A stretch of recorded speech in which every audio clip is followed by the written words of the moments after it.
A big hall all decked with flowers, amazed by its magnificence.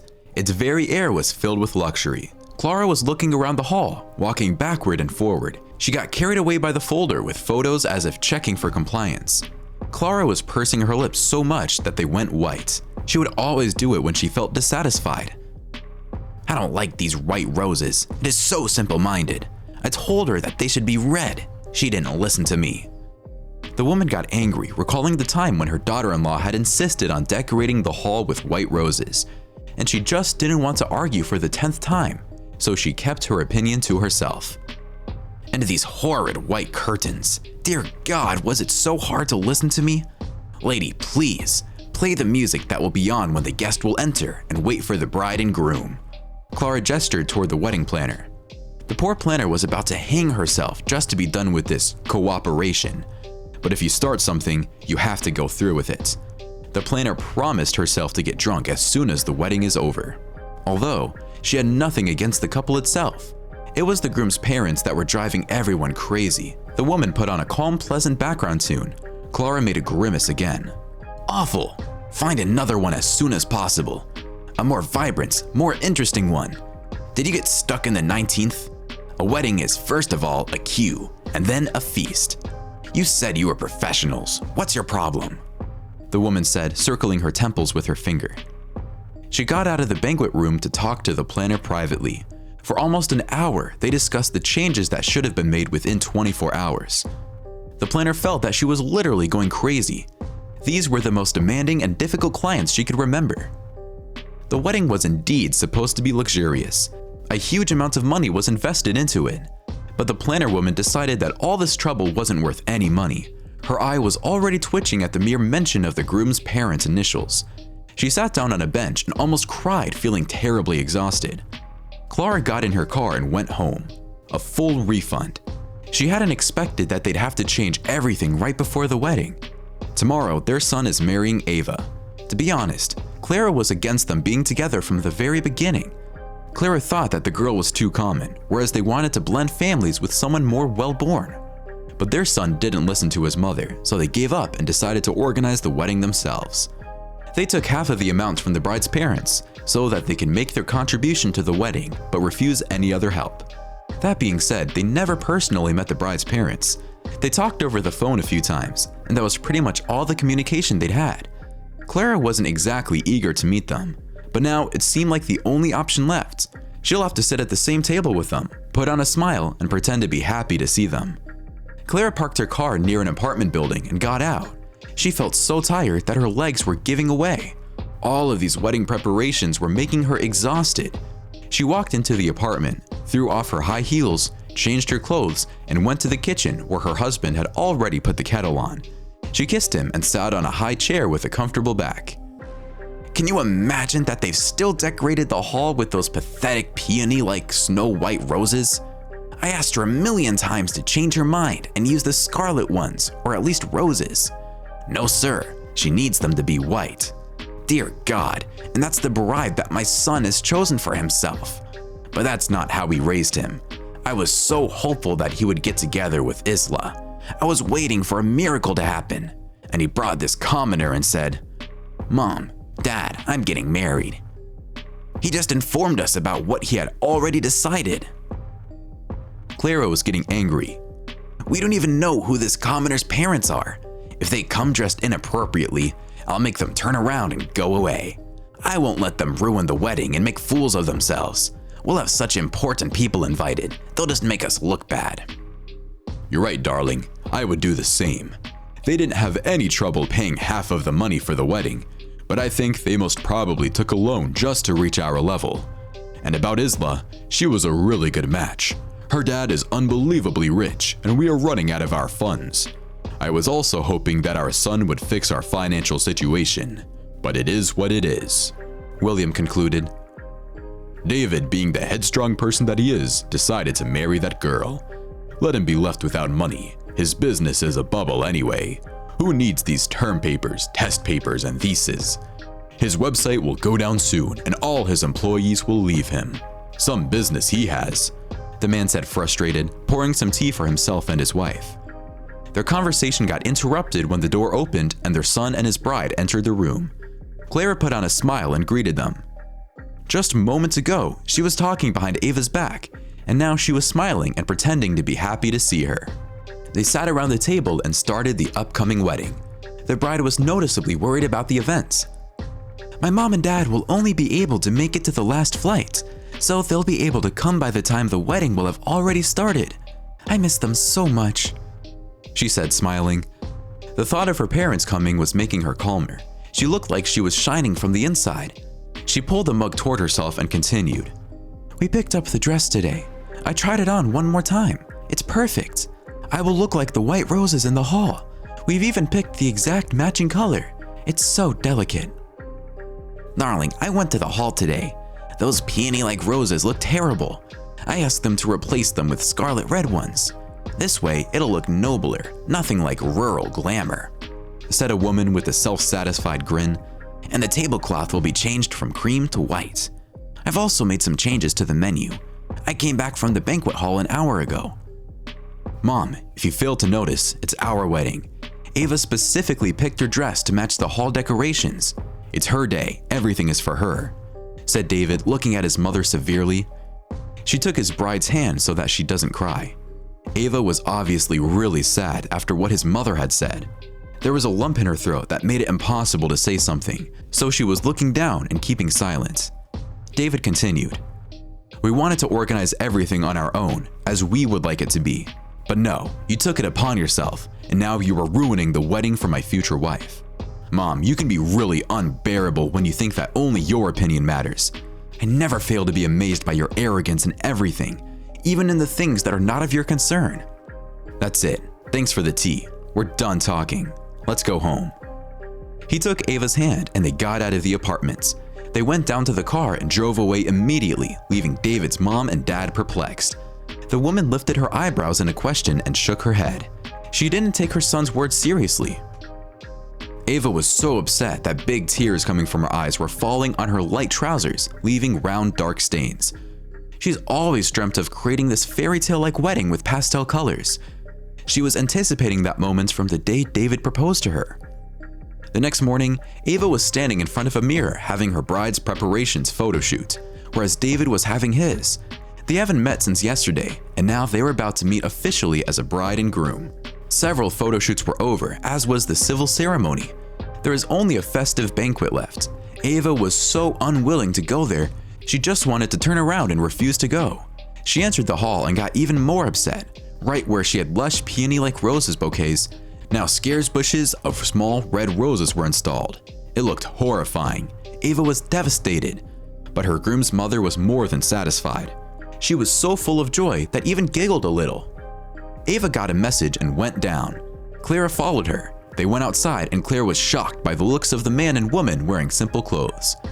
She looked at her countryside in-laws occasionally turning around to her husband with her jaw dropped. Oh God, what a nightmare! Do you intend to go in wearing this? It's just horrible, horrible, Clara said, disturbed. Aunt Clara, they'll get changed, don't worry, Ava said. Ava's parents were frozen. They didn't expect such a cold reception. Changing clothes won't help them. They're such commoners. I won't let you join the wedding, just so you know. Clara screamed hysterically. Take a room at the hotel, spend the night, and come tomorrow and have tea with us. What a shame. I've organized such a wedding, and they didn't even bother to do their hair. God, Mia, I can even see your gray hair. No wedding for you. Mom, have you gone insane? What are you talking about? They're Ava's parents. Are you crazy? Not allowing them to participate in their daughter's wedding? You're totally obsessed with your luxury life. You know what? To hell with your wedding. To hell with your ugly red roses and white tablecloth. To hell with your arrogance. David was so angry that his eyes got red. Clara was so stunned by her son's resentment that couldn't come up with anything to say to him. She was looking at him as if he did something shameful that she wouldn't be able to forgive. David looked at his new wife and her parents. Let's go celebrate on our own. He took them with him. Together, they walked away by the sidewalk. Clara was so shocked by what their son has done that she turned white with anger. She went back to the banquet hall and told the guests that the bride and the groom had eloped on the honeymoon, but the feast was going on. They had a whole wedding celebration without the bride and the groom. Clara did her best to make the feast happen so that she doesn't get embarrassed before her guests. She prohibited the bride to invite anyone but her parents anyway, and then she didn't allow them inside. Meanwhile, Ava's parents, Ava and David, were sitting at home on the floor of the big cushions in their houseware. They were eating rolls off the coffee table while watching old movies and chattering. Ava was so happy that the day ended like this that couldn't find the words to thank her husband for what he did. "Please forgive me for what my mom did. She's always been like this. I should have known that our wedding would become a reception for our dear guests. My parents, how do I put it right? They've had money all their life, but my father's business dropped off, and all they had left were some savings but no income whatsoever. They wanted me to marry a rich girl to fix their financial situation. I didn't expect my mother to get so obsessed with her guests. All they wanted is to form connections that will help them go up again. I even opened my own business, and it's bringing me a good income. I don't have to do anything, it's working on its own. But they still tell me that I'm doing wrong. They're both like that. I'm really sorry," David said, hanging his head. He was really ashamed of what his mother did. "It's okay, son. We're frequently taken for commoners because of how we live and don't care about what others think. Okay, kids, bedtime. It's getting late and we have a lot to do tomorrow." Ava's father smiled. They finished their meal and went to sleep. The newlyweds made a bed for their parents in the living room and went to the bedroom. No one woke them up in the morning. They slept until lunch, and when they woke up, they were alone in the flat. Ava got so upset that she could hold the tears. Her parents left without saying goodbye. Apparently, Clara's words did hurt her father, even if he didn't show it. They got up and went to the kitchen to have breakfast and coffee. David was also upset. He thought about how his mother ruined their wedding and how it affects them even the next day after it. But the newlyweds' spirits lifted when David saw Ava's parents' car pull into their driveway through the window. They came in and started laughing at the fact that Ava was crying again. She didn't even think about looking at her phone. They left her a message saying they would be back soon. "So, Mom and I thought," Michael started, "your wedding was not, let's say, ideal, so we decided to compensate for it. I know that you wanted to go somewhere but didn't have tickets, so we bought you 2 tickets to Italy, accommodation and food included." "Oh my God, Dad, thank you." Ava was excited. She rushed to hug her father. She was really happy. Her parents had guilty looks on their faces. They seemed to feel that what had happened yesterday was their fault. "We should go," Mia said, finishing her tea. "Otherwise, we will be stuck in traffic until lunch. Don't miss your flights. Have a great time in Italy. Send us a lot of photos." The woman smiled. She hugged them and then went down to their car together with her husband. Ava stood by the window and watched them go until the car disappeared. Then she and David started packing their things. The next day, they were sitting in the airport and waiting for their flights. They were happy and grateful to Ava's parents for this presence. Since she was little, Ava had been dreaming of going to Italy and spending a whole month there. Pure happiness. She was fluent in Italian, unlike her husband. There was a time when she wanted to move there, and that's why she was learning the language. Now she had a perfect chance to go there and see if she wanted to move for good. It was going to be the best honeymoon that she could imagine. As for David, he was just happy to see Ava happy after their wedding got ruined. He was still ashamed of what his mother had done. Again and again, he replayed it in his head and could come to understand why she did it. These robes, tablecloths, curtains, and music. She tailored everything to her own taste the last day before the wedding, and they couldn't change anything. The organizer called him 3 times, apologizing in tears and saying it wasn't her fault. The contract was signed by his mother, so she was obligated to fulfill the requirements of the client. She was awfully sorry that the newlyweds had to escape from their own wedding, because she knew that it was Clara's fault. Clara was sitting on the sofa sipping tea from a tall mug. She wrinkled up her thin nose, remembering the wedding issue, but was also very proud of herself for finding a way out of it and turning it to her advantage. She took out her phone and opened her social media. She never called her son after the wedding. She thought that he was at fault. He had insulted her by leaving, so it's him who should be calling and apologizing. She could wait for him until the day she dies and then blame him for a sudden heart attack. She usually had thousands of plans in her mind as to how to make everyone around her guilty and then wait for them to apologize while spilling the tea about each of them. Just like now, she was scrolling through her son's social media and marveling. "William, can you imagine it? They're in Italy," she scoffed. "Probably took a huge loan to be able to afford a honeymoon like this. Look, they're staying in the most expensive hotel. Where did they get the money to afford it? Ava's poor parents sure wouldn't be able to provide it. Commoners. She snorted, continuing to scroll through the pages. She's so ugly, fat, small, and chubby. What did our son fall in love with her for? Having so many beautiful girls around, he chose this hippopotamus. She snorted again, showing her husband the photo of their son with his wife. William lifted one of his eyebrows. Clara, are you sure that they took a loan? They've been posting photos for almost a month now. Look at the dates. The accommodation alone would cost about $15,000. I'm not joking. What, you said her father's name was? He Googled the man's initials, searched for a while, and turned white. He clutched at his head, got up from his chair, and started pacing around the room. He was walking around, making his wife, who didn't understand anything, go into a stupor. We are such fools, dearest. Do you know who Ava's father is? Do you know who we kicked out of the wedding? He kept asking. He was almost shaking with anger, doing everything he could to keep himself from shouting at his wife. He regretted not stopping her back then and supporting her decision to kicking them out. They thought that Ava's parents took a loan to buy their daughter a wedding dress and invest in the wedding, that they lived somewhere in a distant village, but it turned out that it was quite the opposite. Ava's father was the owner of an oil corporation. Dear God, we've kicked out the oil corporation owner from his daughter's wedding. He clutched at his head again. He could see now what an amazing chance they've missed. He was courting stupid guests when their salvation was very close. He gave his wife her phone back, and she also clutched at her head. On the screen, she saw the company's worth, the approximate net worth of its owner. She figured the real numbers are even higher. She started shaking at the thought that she gave away the chance for them to get back their place in society. Sweetheart, we've got to do something. Think about it. We're nearly destitute. No, don't say anything. I'm well aware of the state of our accounts. We can go on for a year at most. And then what? We will have to work? No, sir. I've never worked a day in my life, and I have no desire to start. We need to apologize, ask to go over to visit them. You'll make friends with the guy, and who knows, he might want you to work for him. And then you'll get going and become a bigger shot than Michael. Even his name is so common, no wonder I thought him a beggar. I mean, how can you be so rich and not give a damn about your reputation? It's unbelievable, the woman said.